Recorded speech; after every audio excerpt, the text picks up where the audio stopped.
It's your girl T here, back with the Ttime Tuesday vidya. I know you guys are having a beautiful, blessed day because we're tea timers. It's absolutely what we do. Our affirmation of the day is, my desires desire me more.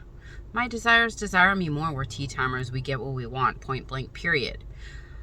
Ttime Tuesdays is now going to be a platform where I try and answer as many questions as I can from you guys.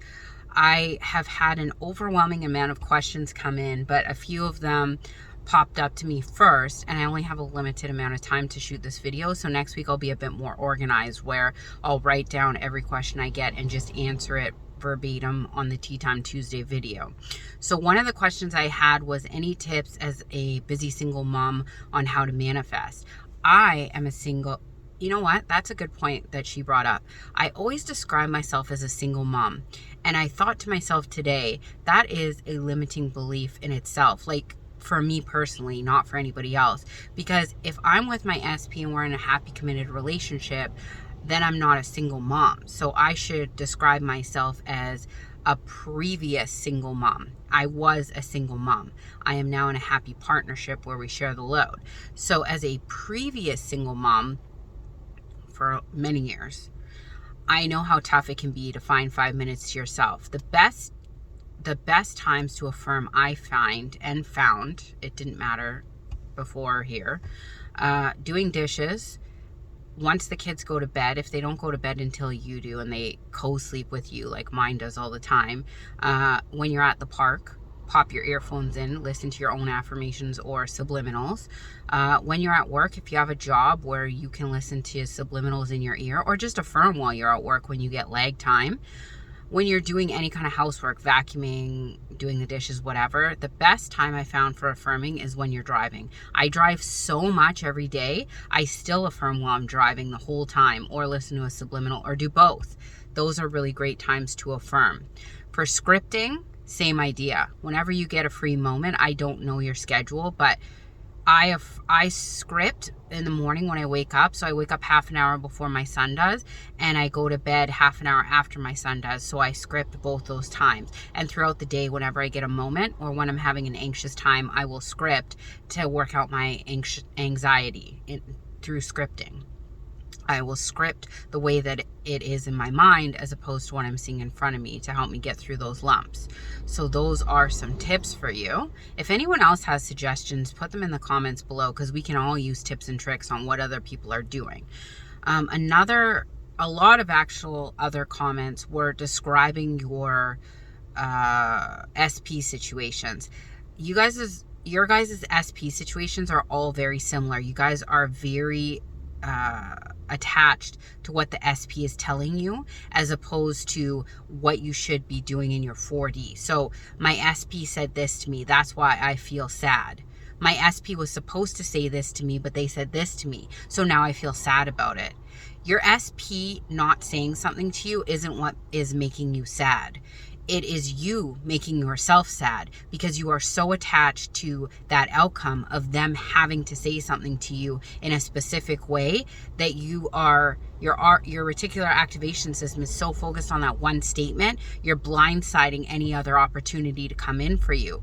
And the reason I have found in my own journey and with other people's journey that we get so attached to one outcome or one person or one specific thing that needs to happen, and we put all our cards into that, is because that person is usually triggering something deeper in us. Like we feel a void of love in our life, or we have some childhood trauma or situation that occurred, and we put a meaning on it that wasn't necessarily the meaning, but we assigned a meaning to it, and our SP came in not saying that thing. It's triggering that old wound.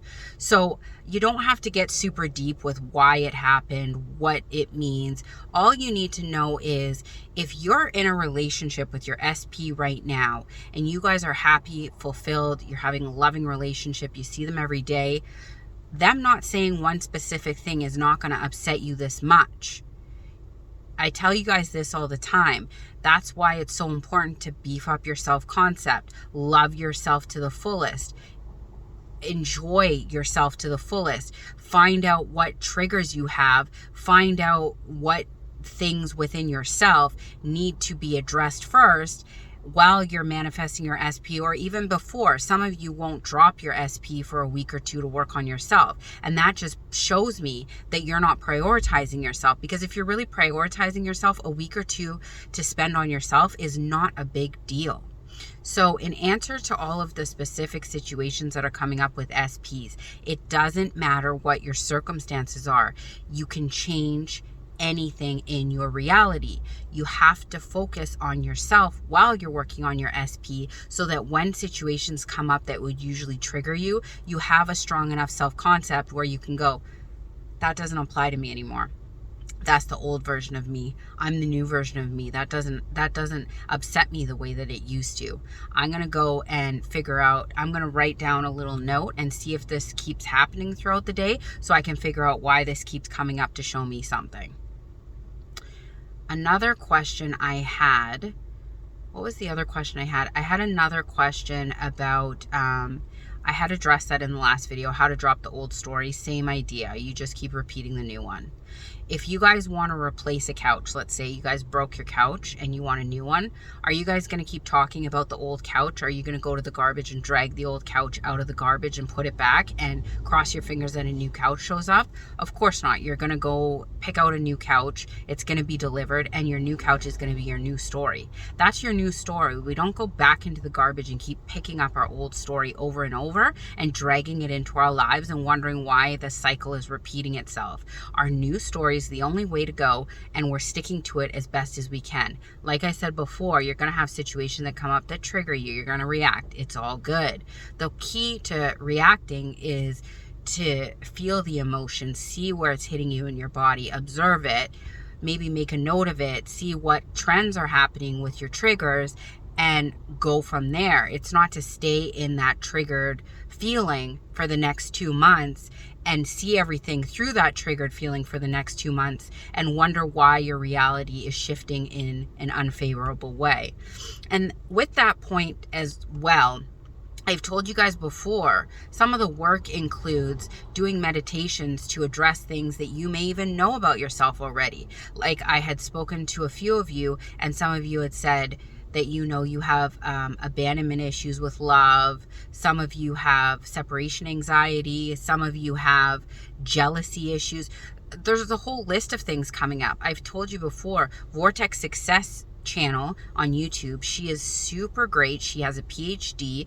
She puts out super amazing, beautiful music, which I just listened to one 2 days ago on, I forget the title of it. It was something to do with not looking for validation through other people, but within yourself. Because I saw something where I felt like I was looking for outside validation, and that was just something I addressed within myself.